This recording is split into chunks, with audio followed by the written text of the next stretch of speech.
My name is Matthew Sims, the editor-in-chief at Exercise.com, and today we have the pleasure of speaking with Barrett Stover from Revolution Sports Performance, and we'll jump right in. So, Barrett, can you tell us a little bit about your competitive background in sports? Absolutely. I played baseball growing up ever since I could remember.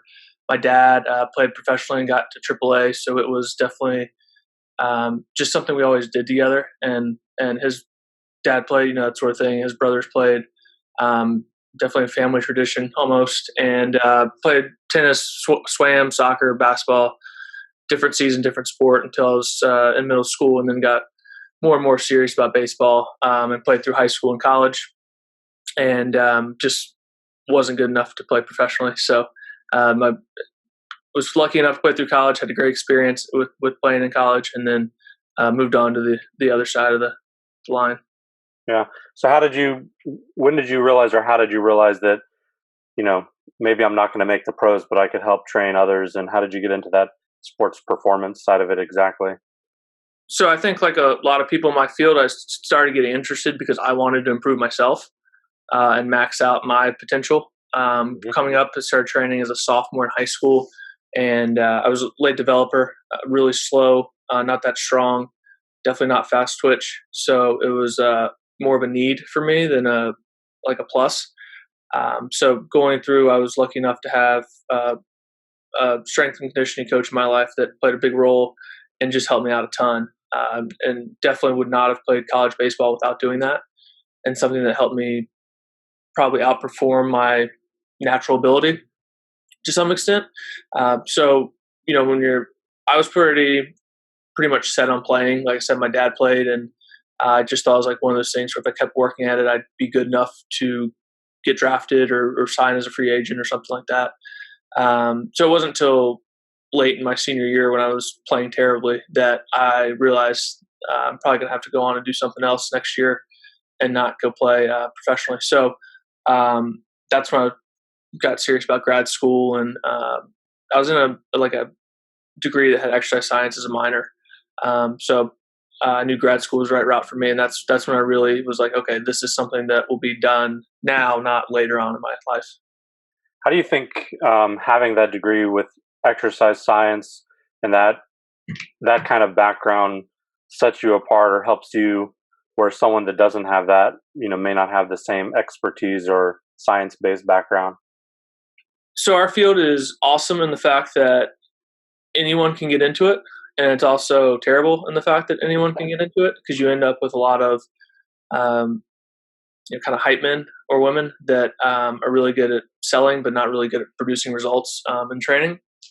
So it's a double-edged sword where I think that it gave me the foundational knowledge base and teaches you things like how to read a research paper, which I had no idea going into grad school how to do that. It looked like a different language to me, and gave me some skills to further develop along with the foundational knowledge that you learn of doing exercise physiology degree or exercise science with the anatomy and the exercise phys classes and that sort of thing.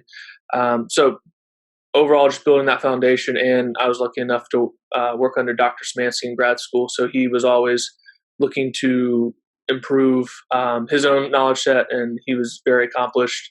And so seeing him and learning how he continued his studies and continued his search for knowledge, it was something that was an eye-opener for me, that this is going to be a never-ending quest for improving myself and not just getting a degree and kind of resting on that. Yeah, I just read a study the other day. I don't do the intensive, probably doctoral level research that you did in your master's, but we're always looking at content ideas. And I ran across something the other day that was saying something like 70% of the exercise advice by Instagram influencers is bad for you.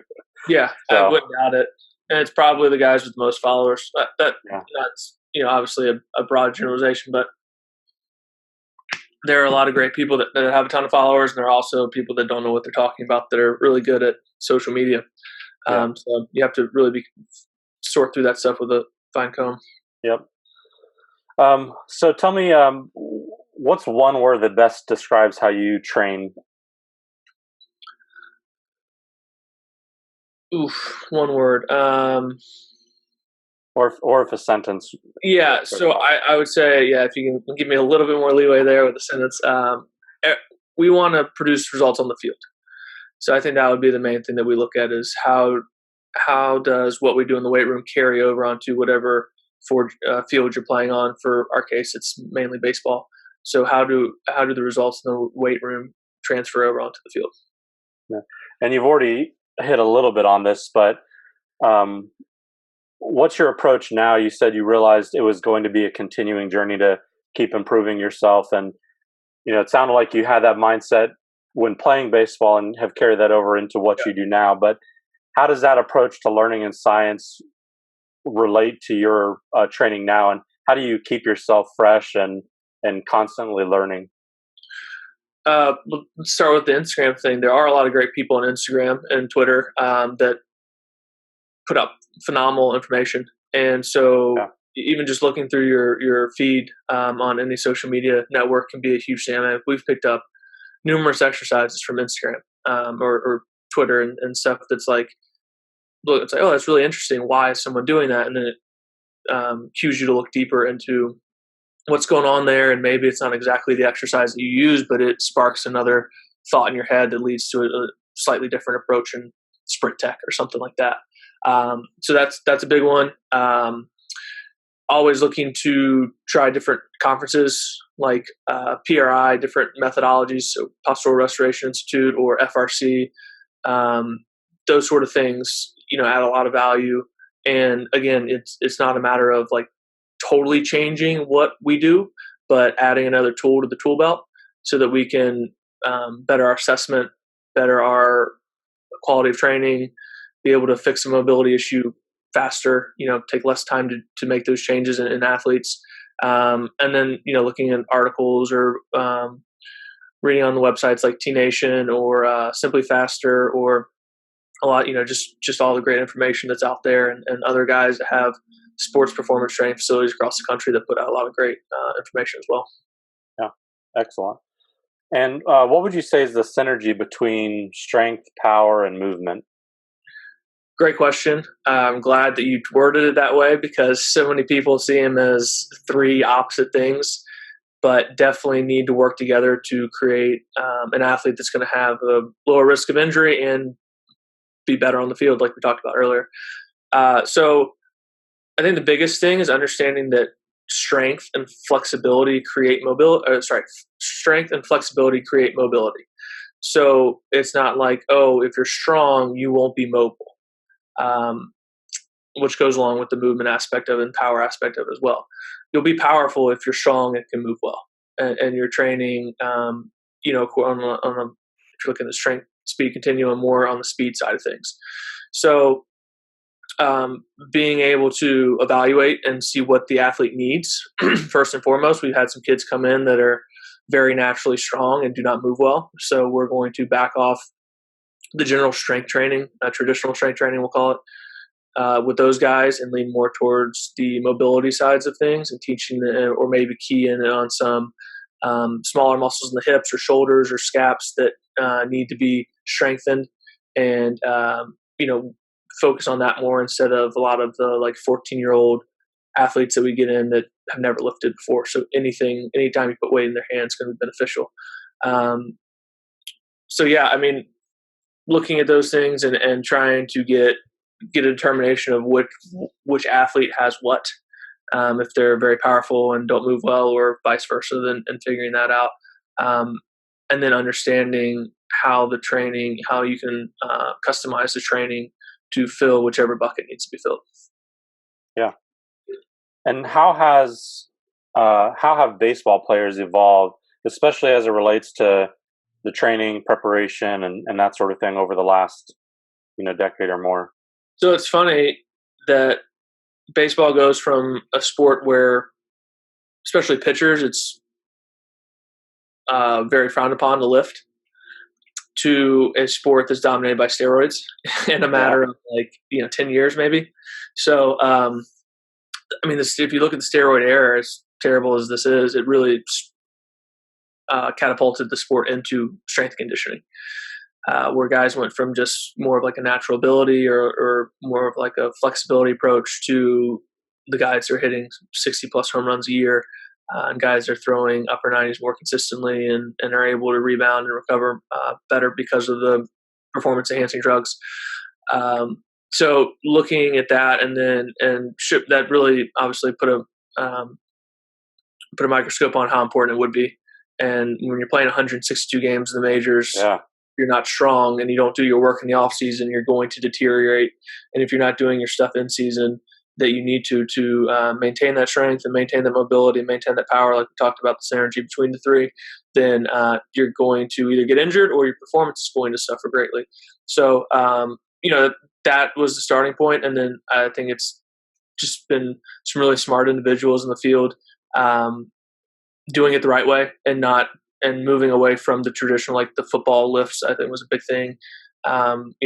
Just copying the football programs from a college or a NFL team and putting the baseball teams through that. Now people are looking at like, okay, like how do we make a baseball player hit a ball further and throw a ball faster, not just make them stronger.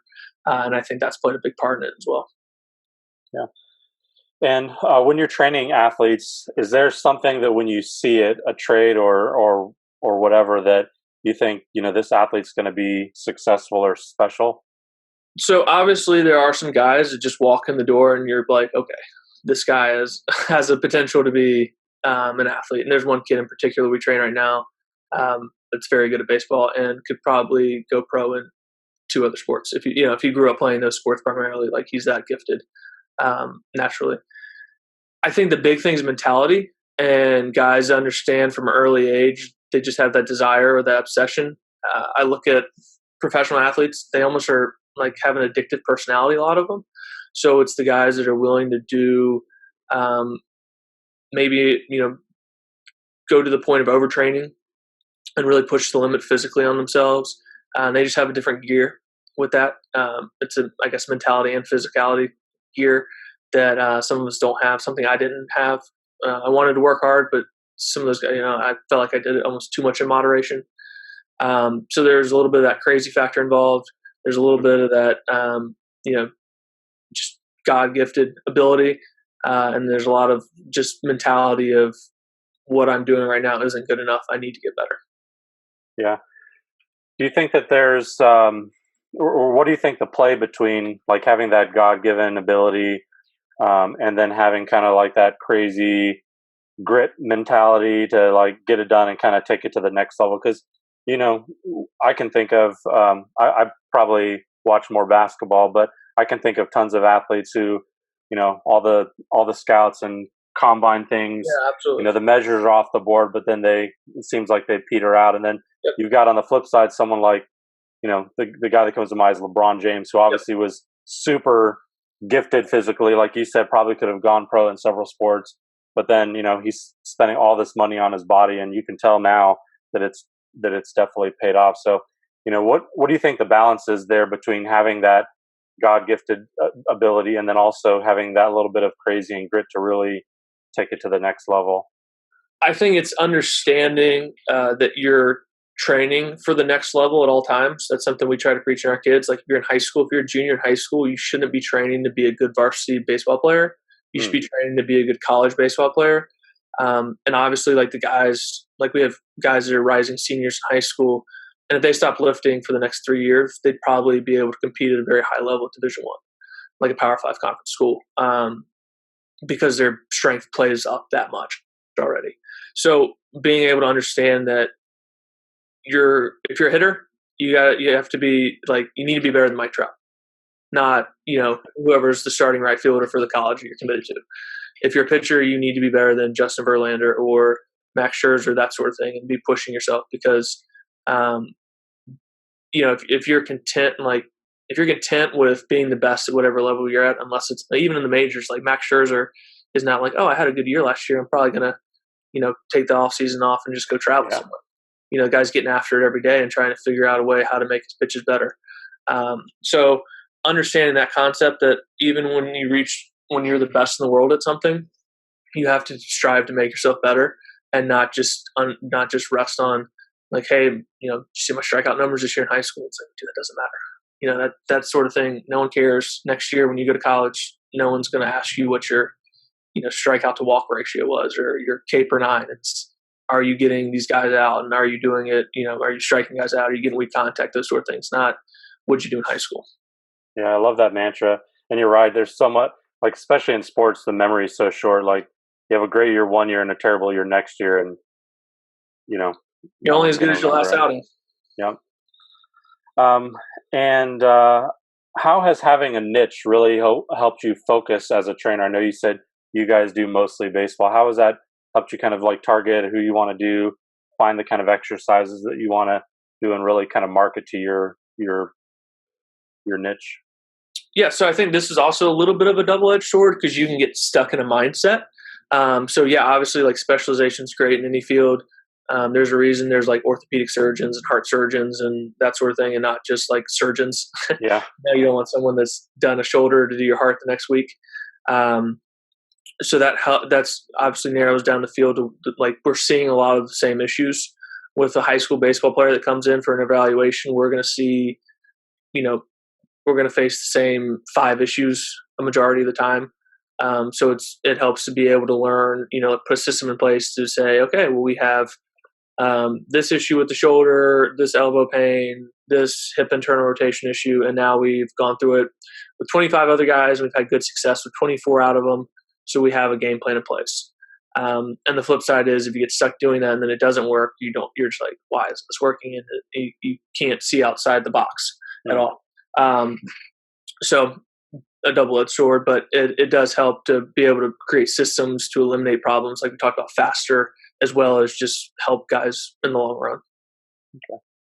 And so I saw on your Twitter, I think Revolution opened in 2017. Yep. So talk to me about some of the growing pains involved with running a sports performance business. Like, if there was one thing you could go back and be like, man, if I'd have changed this, like, that would have alleviated a lot of pain in the start. I tried to read a lot of blogs from guys that started gyms that have articles like 3 things I should have done better, and really hone in on, like, you're going to make mistakes, understanding. Yeah.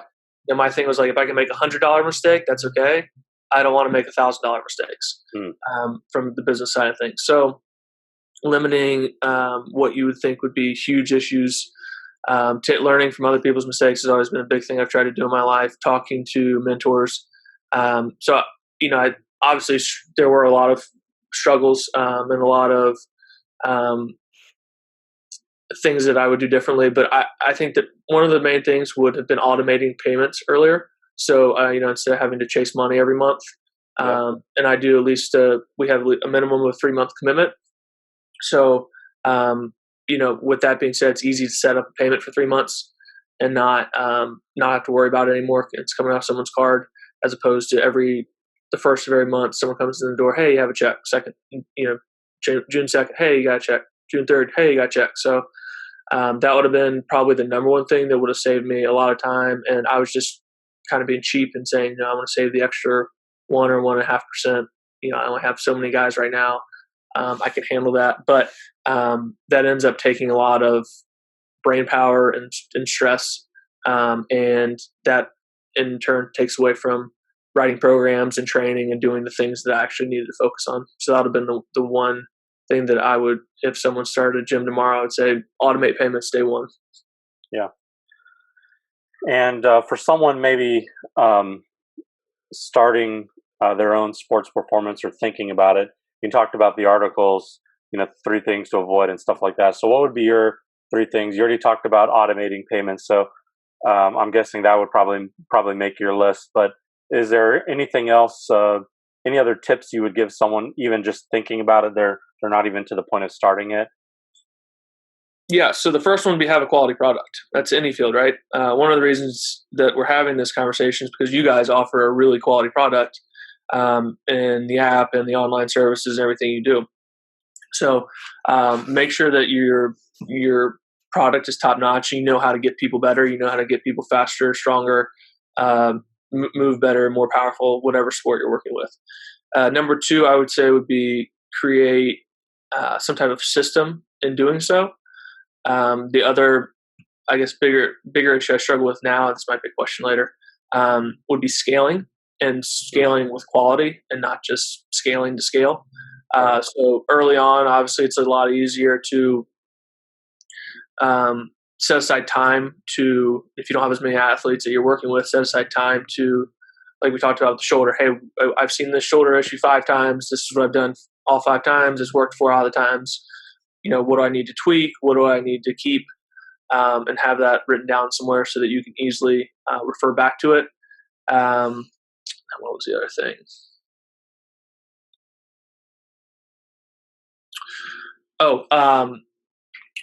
Also when you're starting out, don't chase every dollar. Make sure that you're putting time into continuing your education, working out on your own. Understand that there's a give and take. Like if you take every client that walks through the door and you bend to everyone's need and say yes all the time, you're going to lose in the long run. And that's, again, something I did okay. Could have done a lot better with. But for the first year I was doing this, I didn't do much on my continuing education part. It was more of writing programs, training, trying to work out myself, and repeat. I said no a few times, and it definitely helped and created a shorter window, smaller hours for me every day. But I think I did an even better job at that. Yeah, it's hard to say no when you're starting that business and you need to grow. It's hard to turn that down. Yeah, it's tough to understand that. I mean, obviously every dollar counts. So to turn down $10 now for $30 later when you're starting out is not an easy concept to understand. Yeah. And tell me how you've used your custom branded app with clients. How's that helped you? You've talked a little bit about scaling and payments already, but what are the benefits you've seen with having your own app? The biggest thing that I use it for right now is a scheduling component that you guys just came out with. And I was fortunate enough to talk to a few guys going through that process, and was a huge thing I was looking for. When we talk about scaling and offering quality, we try to keep the coach to player ratio at 1 coach to every 4 to 5 athletes. So with people texting me and trying to create a schedule on my iPhone every day with people and growing, it just became overwhelming.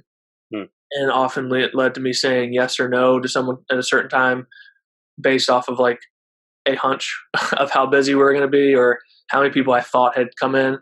And now I can say, hey, here are the times. You need to go sign up. First come, first serve. It's capped at 8 people right now. So when 8 people sign up, you got to pick a different time or, can't come. Sorry. So that's been the biggest thing. We have one athlete that's over in Asia right now that's using it. So, I'll see him for probably maybe 3 months of contact time over the entire year, in-person contact time. So to have something where I can track what he's doing literally on the other side of the world is huge. And then we are trying to, this summer, integrate it into more of our everyday clients so that they're entering their weights and that sort of thing, so we can use the tracking features and the progress features and both use it to show results and to say, hey, man, you're not doing what we need you to do. You need to pick it up. This is what you should be doing. This is what you are doing. We have it right in front of you. It's right in front of your face. Or, hey, man, this is awesome. This is how much you've improved. This is why you're throwing harder, that sort of thing. And from the big picture side of things, what's one thing you would say that Revolution does, better than other baseball sports performance in the field? What's one thing that you're really proud of that you guys do with excellence? I'm the kind of guy that always thinks we need to get better. So this one's hard for me to answer. I think we do a good job of using our evaluation in the workout and not just evaluate to evaluate. So taking what we get from the evaluation, I don't think our evaluation is the best that anyone does ever, or I am the best evaluator of a baseball player by any means, or Jason is the best evaluator of a baseball player. I think both do a good job with that. We're able to pick out what we need to, and we're able to abstract the information from the evaluation and then use it to make improvements and then reevaluate, track those improvements. So I'm sure a lot of other people do that as well. But I think that's led us to be able to come up with some pretty good results, and also then show people how they're improving. And so the buy-in from athletes is going to be huge. The buy-in from parents is going to be huge. You're going to get that unwavering support if you can show that to do those two things. Yeah.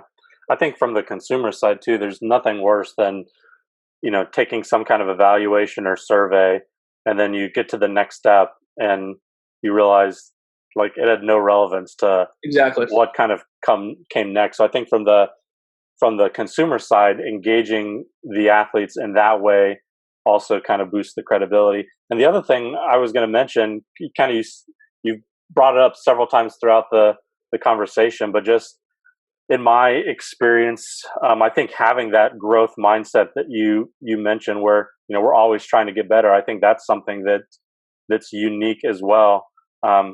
And that definitely stands out to me with our conversation. Just talked about when you're an athlete and not being satisfied, and it really sounds like that's carried over to your business. And I think if you're willing to shift gears when you're wrong, change, improve, you've got a much better chance of being really successful, as opposed to someone that doesn't. And maybe they'll be in business for 10 years, but once the tides change, then there's nothing going to be left. Right. I mean, there's lots of great books out there, like Ego is the Enemy, where they speak on these things, and just understanding how important humility is. And, from, I'm sure, work experiences or just people that you've known growing up that are hard-headed or extremely arrogant in what they do, and don't listen to anyone, they're just not fun to be around. So I didn't want to ever be the person that's like a dictator and running a business or something. If you're working for someone where you don't think that what you do or say is going to have a difference on where in the direction the company goes, then you're not going to get good results from that person or those people. And with us being a business of two people right now, like it's very important for me to listen. And then as hopefully we continue to grow, then making sure that each person understands that their contributions are taken into consideration. And if I have to say no to someone, I need to have a good reason behind it, and not just make sure that it's not just, well, Barrett didn't come up with that idea, so we're not going to do it. Yeah. That's a great point on the employee partner side. Is not necessarily looking for just a yes person, looking for someone that has a good idea And I'm very lucky with Jason to have that. He's pushed me very hard in, especially programming, and he reads everything under the sun, and knows all of these different program methods that, like we talked about, like I didn't do a good job of prioritizing. So our training philosophy is taking a huge step forward since he's come on in December, and is going to continue to grow immensely because of the contributions that he's bringing to the table in that regard. That's great. So last question here for you. What's next for Revolution? What's on the horizon for your business? Anything else you want people to know about what you guys have coming up? Yeah. So a few things would be, we would definitely want to get into more of the online training with the app, do more distance training, figure out a way to do that, like we talked about, effectively, and offer a quality, product that way. Figure out how to evaluate at a distance, or have people come in and take a program with them on the road, which is a lot easier to do now with the app, to have the videos and track their workouts. That would be, from a business standpoint, probably the biggest dollar and cents thing we're missing out on, along with add some other rotational sports like golf and softball would be great. It's something that I've worked with a lot of golf in the past. We have one long drive guy, Eddie Fernandez. So that would be the big thing. And then also using, like we talked about, the app to track progress better. And then, that evaluates us as well to say, if a kid's working really hard and his weights aren't going up, then that's our problem. And if the kid's not working hard and his weights aren't going up, that's his problem. So to be able to identify those sort of things and then make those changes and have the objective data, instead of us being like, oh, well, we thought we did this better in our programming and we thought you were getting stronger. It's no, these are the numbers, and it's very black and white. So that would be the biggest thing that I would say that we're trying to work towards over the next, rest of the calendar year and into 2020.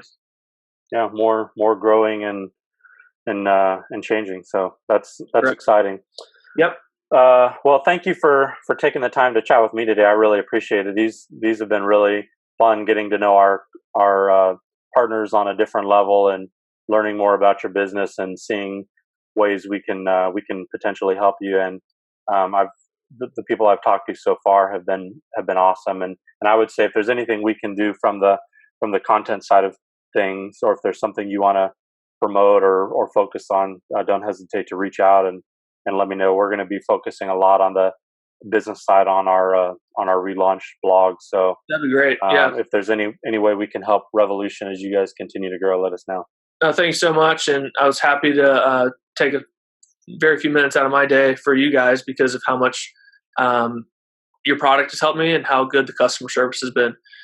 So likewise, if you guys need any kind of recommendation or anything from me, I'd be more than happy to do anything on that front because it's been awesome.